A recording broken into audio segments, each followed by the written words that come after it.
been working for the Jewish community for 43 years. And from the very beginning, the idea of strengthening Jewish identity has been the most important thing in my life. I came into this at a critical moment in Jewish history.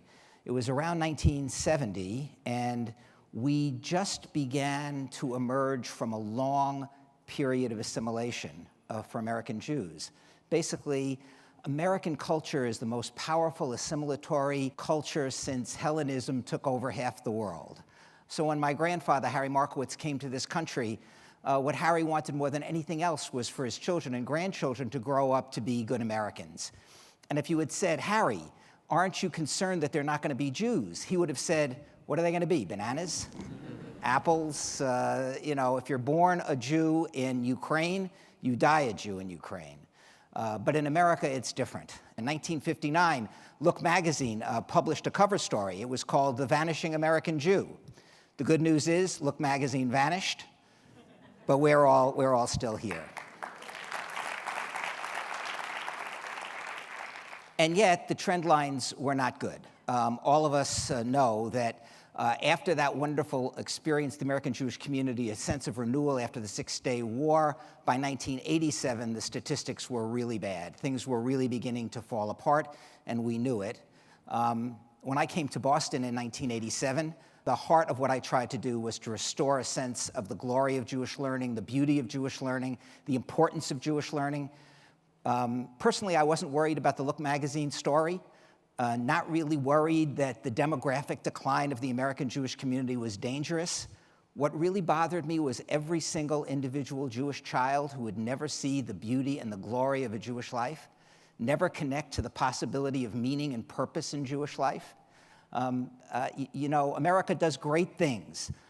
It gives us the opportunity to live in freedom. It gives us the opportunity to make a great living. It gives us an opportunity to have a great education, all things that my grandfather had no shot at.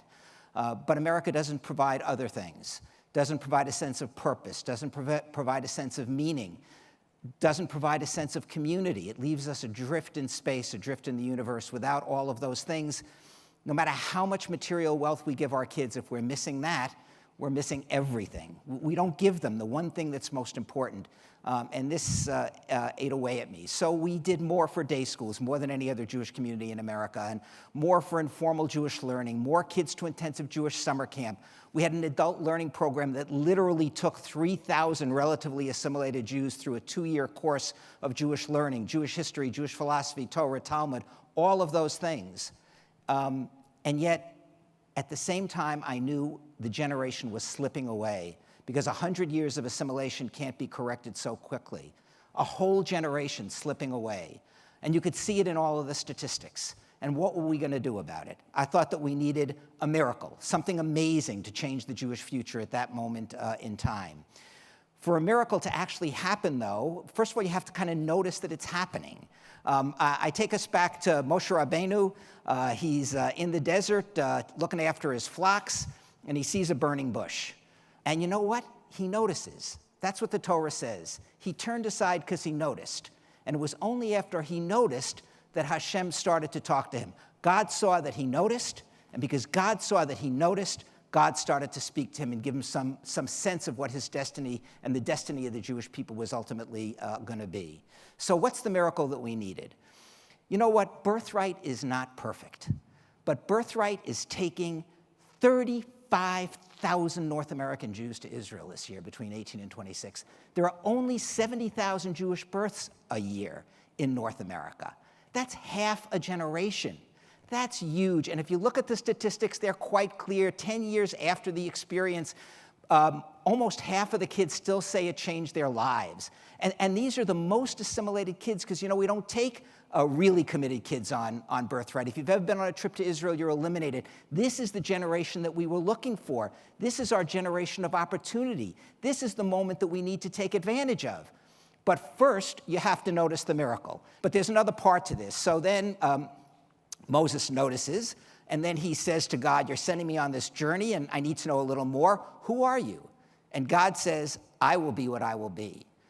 Rabbi Jonathan Sachs interprets that. He says what God is saying to Moshe is, I will be what I will be. I've done this miracle, but you will determine the outcome. You will determine the outcome. So what's the outcome of having, for the first time, tens of thousands of kids, over time 300,000, changing history? There's this idea of alternative universes. Some little thing changes and the whole future of the world changes.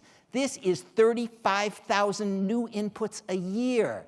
How many scholars, how many great rabbis, how many philanthropists, how many people who simply will marry someone Jewish or raise Jewish children, how many people who won't marry Jewish but decide to raise their kids as Jews? How many? Almost infinite.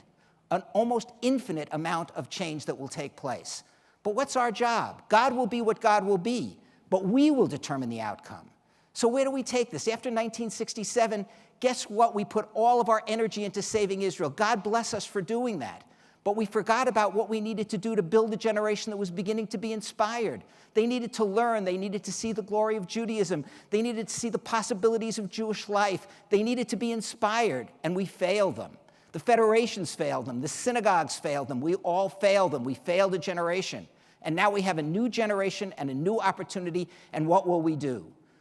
I think we need to focus on this generation of young adults like they were diamonds. I think we need to think about them in a brand new way. We need to change the way we do business in the American Jewish community. We need to do many things. Number one, we need to believe in ourselves. We can do amazing things with these young people.